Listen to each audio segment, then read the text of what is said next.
With Grace Life Church in Alberta, Canada, it really comes down to the governance in Canada, COVID-19 rules, something has been breached. They didn't follow the rules, so they've been physically locked down. There's many videos about what's happening. There's different camera angles. There's much more context you could probably go find in other places. What I'm going to be providing here is a little bit of an insight onto I think, a very interesting take. And I'm just going to go to Charlie Kirk's video and have that just running in the background. What you see right here is dozens of police officers trying to keep back people from entering a building where they can be together.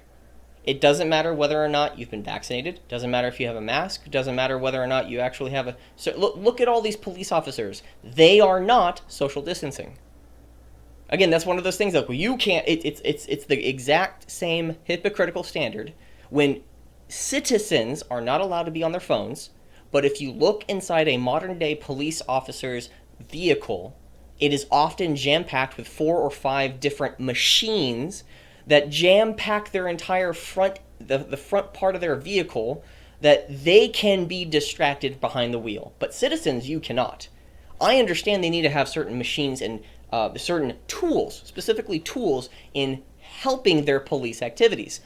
That is a different thing, though, because you can't be on your cell phone. I understand it's a horrible thing. I think anybody who's on their cell phone should be pulled over. The amount of equipment that is in a police officer is hypocritical to saying, hey, you know what? You can't have this. And it's kind of funny. I am a back the blue kind of guy. I think police officers are an important aspect to any society, regardless of which society you want to or wish to be in. There's an enforcement of law, regardless of how good or bad the laws are, and there needs to be somebody to enforce them. The police officers are like the waiters in a dining experience when you go to a restaurant. The chef, the cook, makes the meal. The waiter or waitress brings out the meal to you. The waiter or waitress gets the blunt of any and all good and bad. Oh my gosh, this meal was amazing, as you say to the waitress or waiter. You don't say that to the cook. You don't say that to the chef in the back. You can go to the manager, but you don't say that to the cook or chef who actually made the dish. It usually goes to the waiter or waitress. Oh my gosh, this dining experience was horrible. You say to the waiter or waitress when it actually came down to the meal itself. So the people who cooked in the back, those are what police officers are. Police officers get the blunt of everything. If something bad goes down, it's their fault for enforcing something that they were taught to do in that situation, which we can really go down to the George Floyd case of the officer who was putting his knee on the shoulder, not just the neck, but the shoulder. That was how he was taught to do it.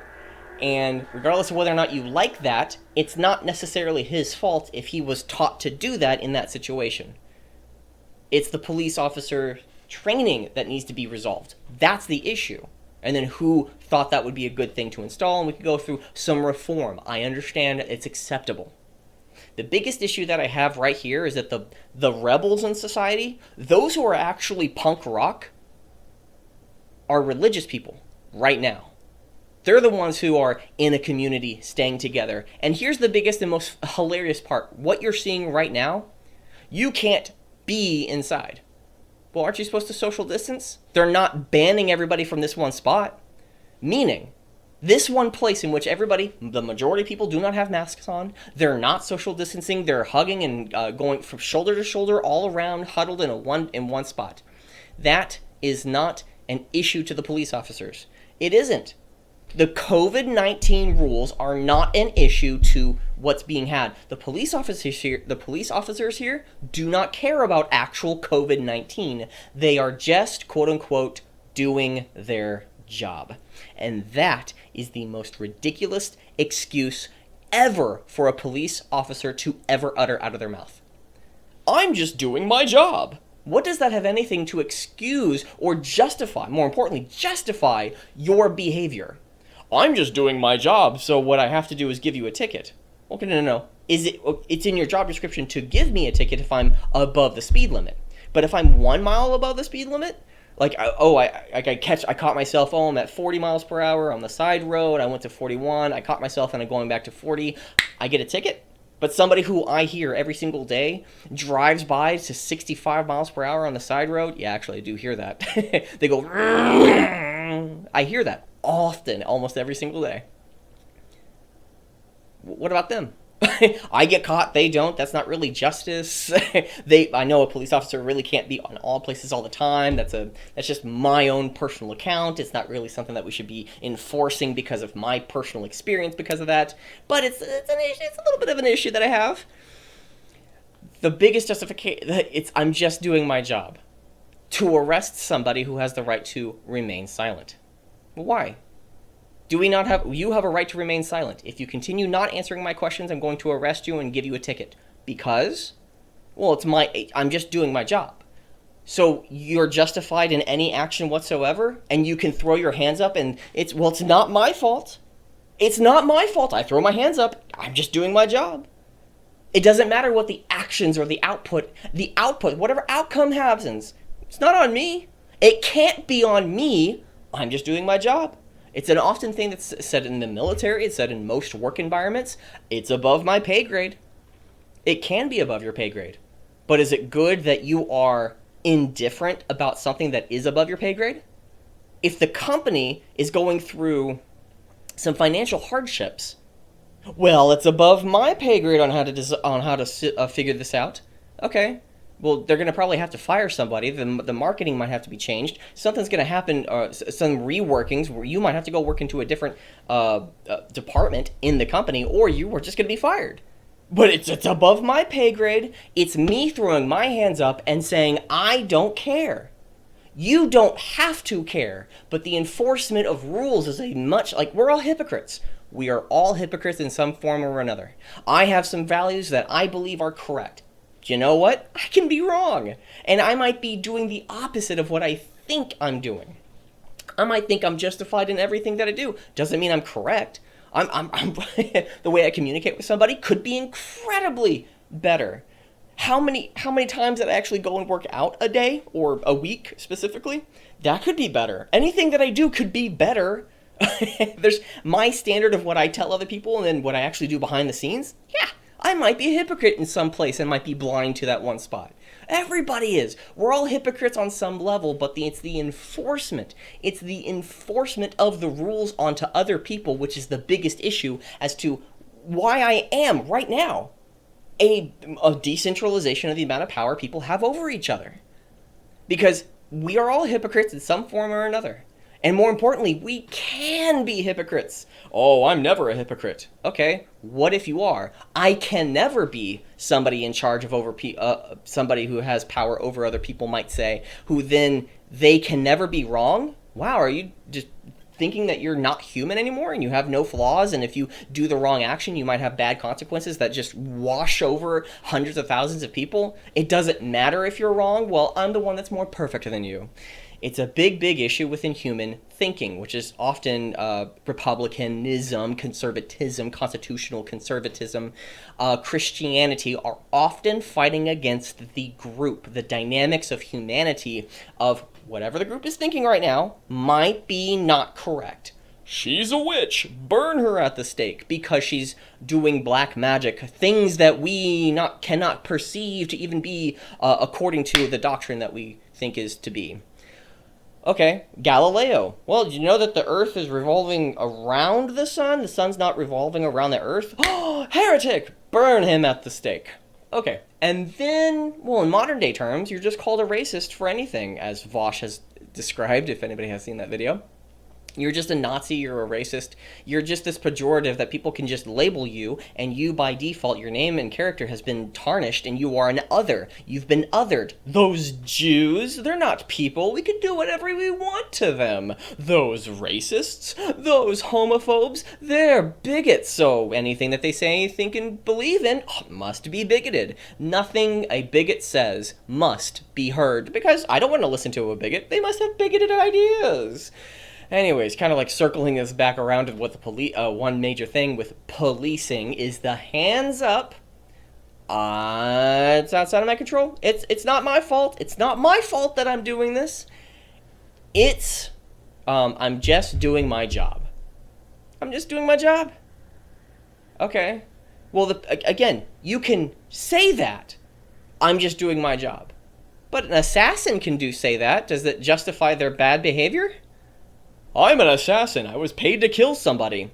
Well, if you don't let me pay, if I get punished, it's not my fault that I'm doing this horrible activity. It's not my fault that I shot somebody and killed somebody. I was paid to do it. Therefore, I'm justified in doing it. The word I'm just doing my job is a cop out, and you throw your hands up of any blame whatsoever of any wrongdoing you do. It's not just police officers, it is a human activity. Christianity specifically, just because of the context, you could attribute this to Muslims, you could attribute this to Catholics, Protestants, Pentecostals. There's so many different denominations of Christianity. Jews, you could apply this to almost Buddhists. You can apply this to almost any single religion out there. The thing is, we're always fighting against human nature. And the best ideologies are those who are able to evolve beyond your human nature of I'm just doing my job. It's above my pay grade. I throw my hands up of any and all responsibility, and I'll let someone else take care of it. If we all did that, nothing would get done. But if we all took responsibility of what we could do, we as in me, I as an individual, guess what? Everything will get done. Again, all these officers right here do not give a damn about the COVID-19. They are enforcing a rule that they have been given orders from above their pay grade, above their paycheck. It's not them to think or decide for what is going on. For example, if we just, go a little bit ahead. Let's go to this one section right, where is it? Oh my gosh, it's a little further. Right here. Look at all these people. All of these people right now the majority of them do not have masks on. This is something that they're banning from inside the building. But you can be outside, huddled around, breathing on each other, but that's not a violation of COVID rules. Meaning that this is not about COVID-19.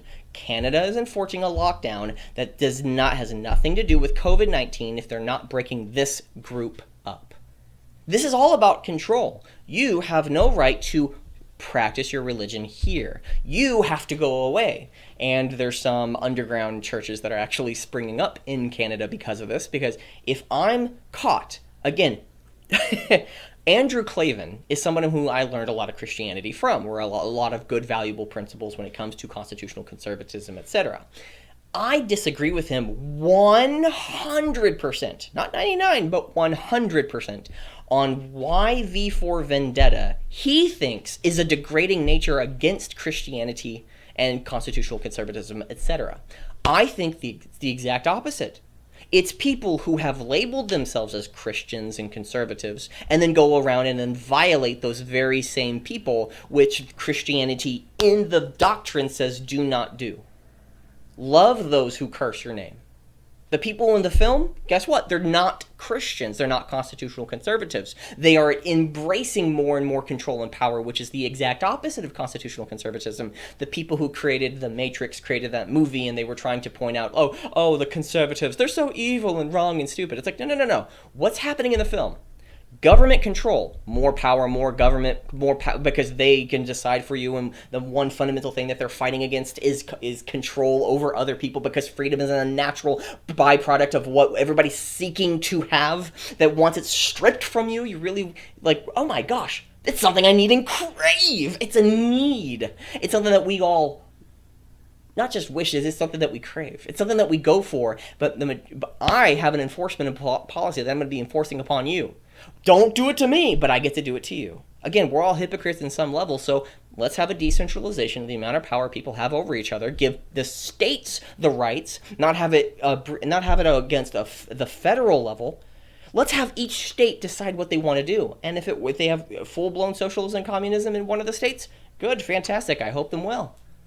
If one would like to do laissez-faire capitalism and let's have the least amount of government control, state control as possible, fantastic. Go and do it. Go, fantastic. I am going to go over here and go do my own thing. that I'm going to make certain that I'm not going to or do the least amount of aggression against another person, which is a libertarian ideology or value that I absolutely just cannot argue against.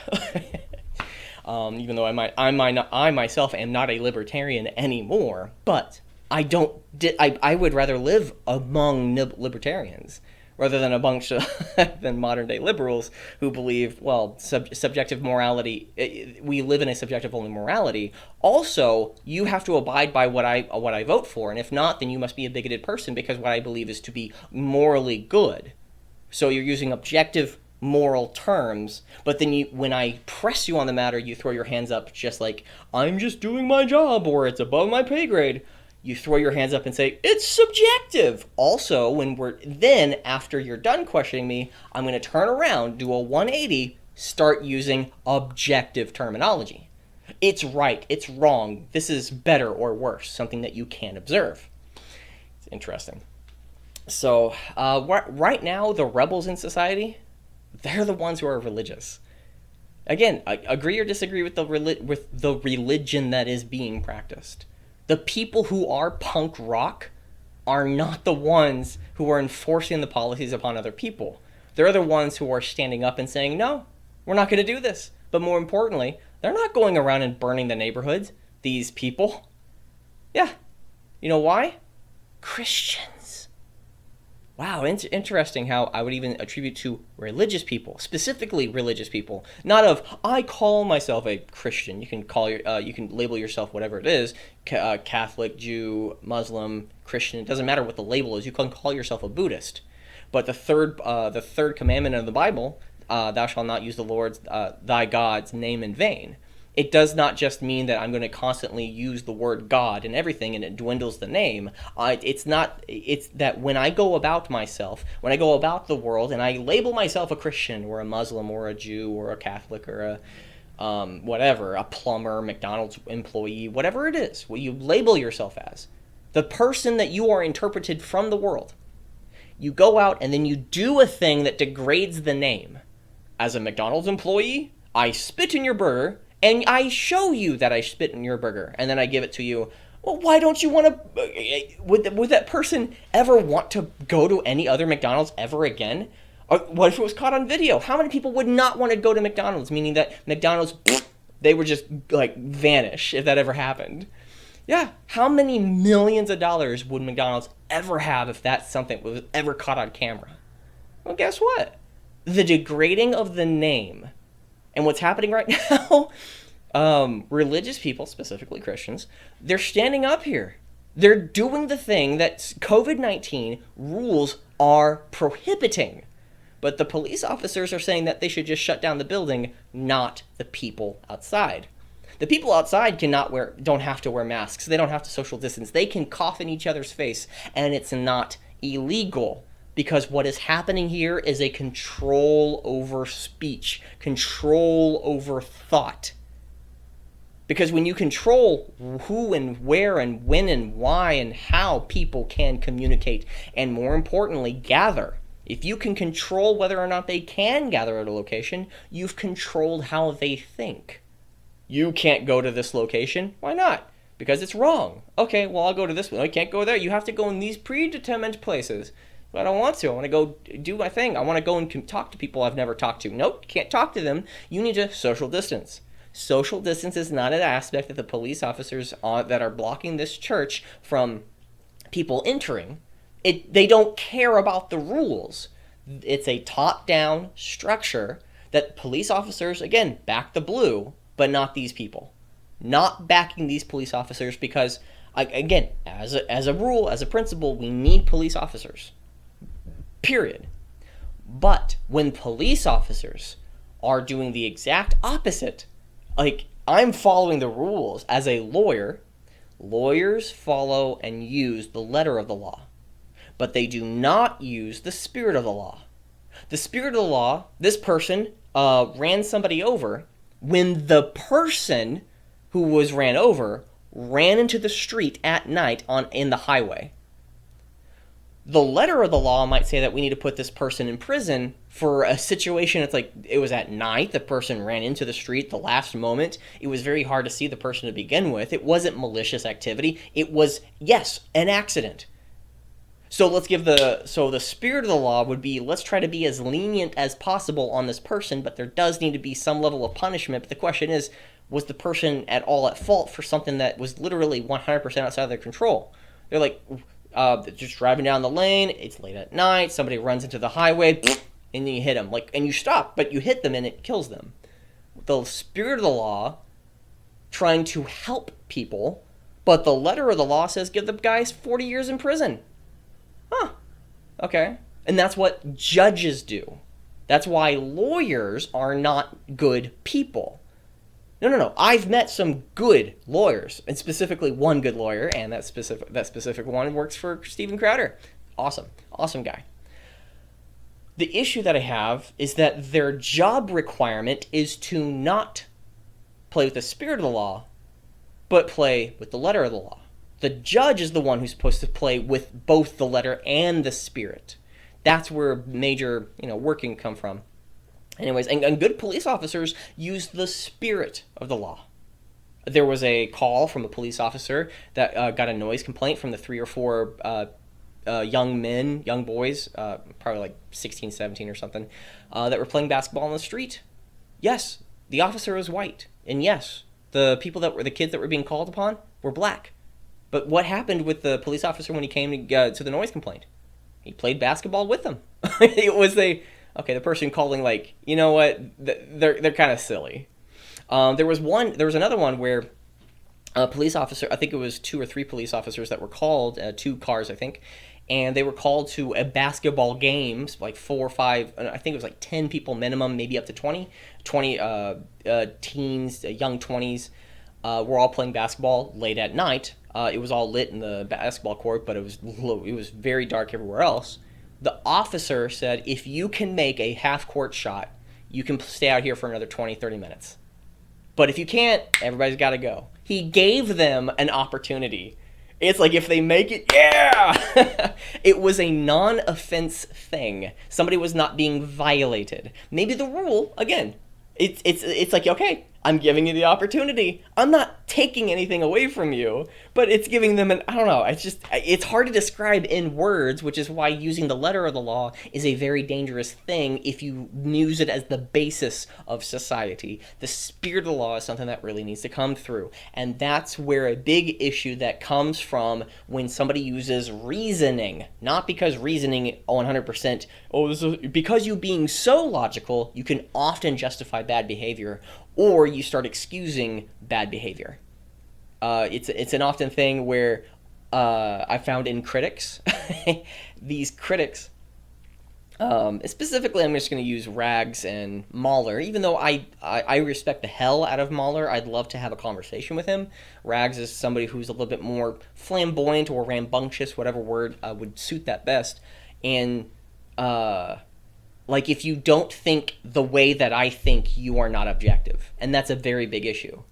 Because there's many other facets to observation, to observe something for objectivity, other than just reasoning. Your experience, your history, and your intuition are all valid forms of observation. Should they be the basis? No. But they can be the enhancement. We look at a piece of movie, we look at an art, we both come to a different conclusion. I love this piece of artwork, another person hates this piece of artwork, and we have good justifications and good reasonings as to why we like or didn't like it. But one big issue that I have found with critics, specifically Rags and Mahler, even though I respect the hell out of Mahler, is that if you don't come to the conclusion that I have come up with, then you must not have the reasoning faculties. More importantly, you're not an objective person, because this answer is the best. That's a big issue that I have with any critics. There's always good and bad in things, and it's not always 50-50. It could be 90-10. It could be 99-1. It could be 100-0. Either way. One big issue is that you just focus on the negatives or you just focus on the positives, and you realize the reality is a little bit messy and a little bit mishmashed in there. It doesn't mean you're going to be accurate 100%. You just try to give the most honest review that you can, and then you listen to other people and see, like, what do you mean by that? And try to just pry and dig a little bit deeper. That segues a little bit and somewhere else. But going back to this, again, emphasizing the hell out of this is that what's happening, and again, this is from Rebel News. I've been just going off on this and realizing, yeah, this is Rebel News. I think Rebel News is a Canadian outlet for, I think, more of a conservative-leaning news outlet. These people are not social distancing. They are banned from a location in which they cannot go and practice a specific activity. It's a specific activity that's being banned, but they're not banning the activity from out here.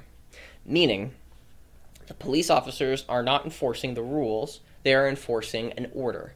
That is a big distinction.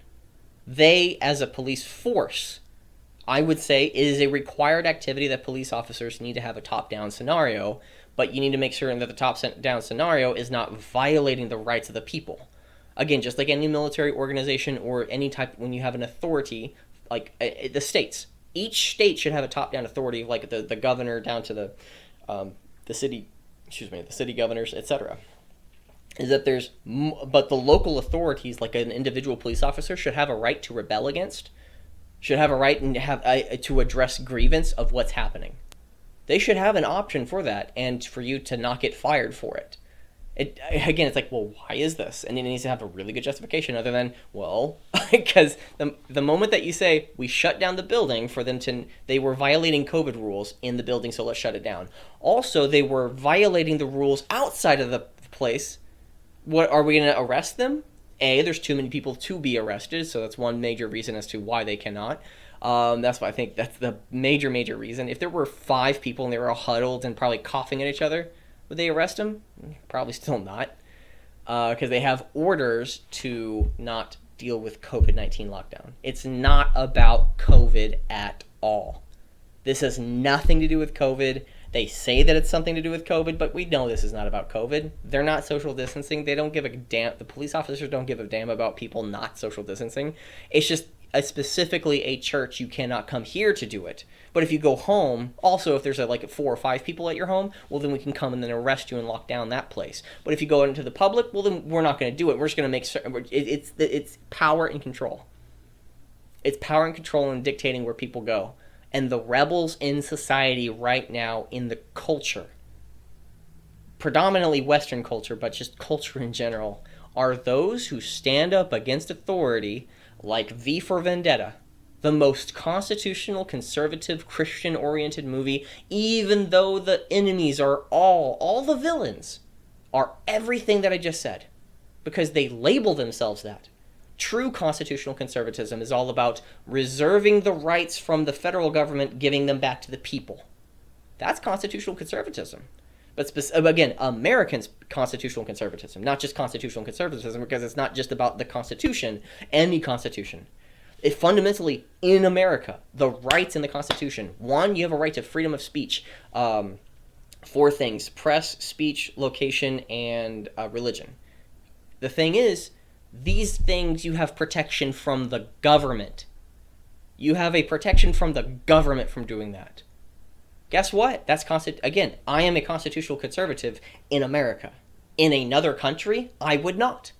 Because the doctrine, the enforcement of laws and rules, the basis of the foundation, God is mentioned 3 or 4 times within the Constitution itself. Guess what? Christian nation, specifically religion. You need to have a basis of where your fundamental values are coming from. And when we say it's just subjective morality, Christianity is not the answer, you could say religion is not the answer. You can say, let me phrase that. You can say Christianity is not the answer. You can say that. I disagree 100% on that. But here's the thing, when you say religion's not the answer, okay, you're enforcing a right and wrong answer, an objective answer of whether or not, of what we should be doing instead. A should, an ought, an action towards a certain value. Guess what? You are enforcing a moral system when you speak something to another person. It's like, well, no, I'm not. I'm not enforcing a rule. But you're going to saying it to me, and then you're saying it to me, and if I disagree with you, what are you going to do? Are you going to vote? Are you going to vote ever? Because if you vote, you're enforcing a moral system to be enacted. And laws not enacted towards a moral value system. I think that it should be towards Christianity. But one major thing is that my idea of towards Christianity, another person's idea of Christianity, isn't it interesting how the founding fathers came up with a system of decentralization in the amount of power people have over each other? Two Christians can have fundamentally different views about what Christianity means and the enforcement of it. Yes, that's why I think we should adopt American constitutional conservatism. Yes, because once we adopt that, then you can have your own socialistic practices at home in your local community. Yeah, go for it. Have at it. I'm not going to enforce you to do that, and it shouldn't be an enforcement upon me. That's why V for Vendetta is such a constitutional conservative American constitutional conservative Christian movie. Oh, they have villains that are constitutional conservatives and Christians. They say that they are, but have you seen that how they acted? They're not Christians. They're not. They may say that they're religious tyrants. They're people, and people doing bad things to other people. Wow, that's conservatism, because conservatism is based off reality, while liberalism is just progressing something for the sake of progressing it, regardless of whatever outcome happens. Oh, something negative happened with the outcome? Well, let's keep progressing further, because we should. Progression must always happen. Versus, what are the real world values in which we should enact? And if there is no shoulds or oughts in society, well then please don't vote, because you're enforcing a should or ought onto another person. Else they'll get punished. But it's all subjective morality. But you enforce a moral system upon others, so it's okay to put people in prison, take their lives away, send people with guns after them because you find their activities icky? Wow, that's stupid. Anyways, those are my thoughts on this. Thank you very much for being a part of this. This is actually kind of an interesting topic to talk about because, again, kind of living a life right now, and things have gotten much better behind the scenes. Grateful for, I have so become like Jesus Christ has really become a thing in my life. It really has. I've been trying to be as secular as possible when having some of the conversations or some of the dialogue in my speeches and my conversations, but it's just so true. It really is. It's so interesting, and it's hard to describe. It's like, once you understand Jesus Christ is the truth, go towards truth. That's the biggest thing that I say to anybody. Go towards truth. Because the biggest thing is that what I believe is truth might be incredibly off. But when you go towards truth, I have to change. There's truth outside of ourselves, meaning my personal feelings and subjective ideas might be wrong. Meaning I must change. But subjective-only morality people believe that I don't have to change. I can't change. I am the Jesus Christ. My way, the truth. My subjective truth is the truth. My truth is true. So there's no need in trying to change that truth. Also, I'm going to vote, and however I vote, it must be true. So that enforcement upon you have to change. Subjective-only morality always leads to other people having to change rather than objective morality requires me to change towards what's true. So that's the one biggest thing for anybody out there who is just curious. Again, seek truth. It took me 5 to 8 years to really come to that conclusion. It really did. And once you have it, it aligns everything. Well, actually, not that. It's actually the giving up. When you give your life to Christ, your life is, and this is my a little bit of a soapbox thing, so I'm going to be almost done here. When you give your life to Christ, there's one thing that's fundamentally terrifying. Fear of the Lord is this isn't it, but the fear of the Lord is the beginning of wisdom or something. It's so interesting because the one thing that when you give your life to Christ, your life isn't yours anymore. That is a tough pill to swallow for myself. It is a terrifying thing that God can do whatever he wants to me. It's not my life anymore. My wishes, my wants, my desires might not be aligned with what God wants for life. How interesting of an idea that is. That I have to change according to a truth that is beyond myself. How fascinating of an idea. That what I believe to be true might be wrong. And I'm the one to go in towards it. God's sovereignty, my responsibility. How interesting of a concept that is. Wow, it's fascinating. Again, thank you very much for being a part of this conversation. It's like, Oh my gosh. It was so. I don't know if this is a conversation or just a one-way mirror. Ooh, if this is this might be a one-way mirror. This is kind of interesting of an idea. Any single person that's ever recording, it's a one-way mirror. I'm recording to a camera. I'm recording to an audio, and then you're listening. Ooh, that is fascinating. It's a one-way mirror. I'm going to start watching videos, and it's going to be so interesting to look at people like that. If they're just talking to a camera and it's a message to me, they're just talking to a camera. And I'm on the other side of the mirror. Wow. Man, that's why, again, in-person relationships are so dynamite, man. They're just so much better. Anyways, thank you for being a part of this. Thank you very much for dropping by. Please post your comments, questions, and concerns right down below because I want to hear from you. Please smash that like, share, and subscribe button because that would greatly help this channel out. And the most important thing in the entire world is that I do hope you enjoy the rest of your day. And I will be seeing you next time. Bye-bye. Beep.